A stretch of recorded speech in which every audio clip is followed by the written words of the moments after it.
Jaye stared out at the darkened expanse of the ocean as she sipped another glass of Chardonnay.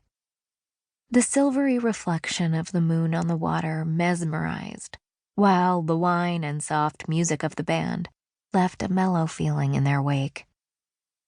A cool breeze lifted her hair, and the strands whispered against her bare shoulders as her sundress teased her knees.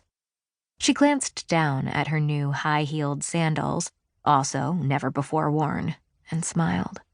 She always wore heels.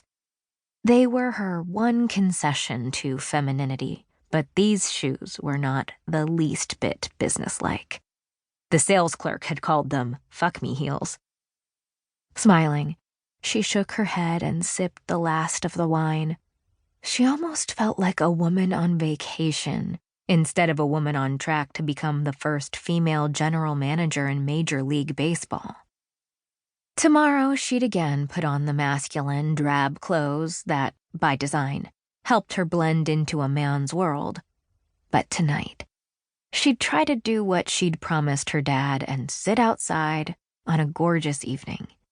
And since she was here, she might as well have a look around. The late hour had sent most of the resort's diners to their rooms, where she should be as well. She poured the last of the wine into her glass and noticed the mostly deserted tables. A few couples slow danced.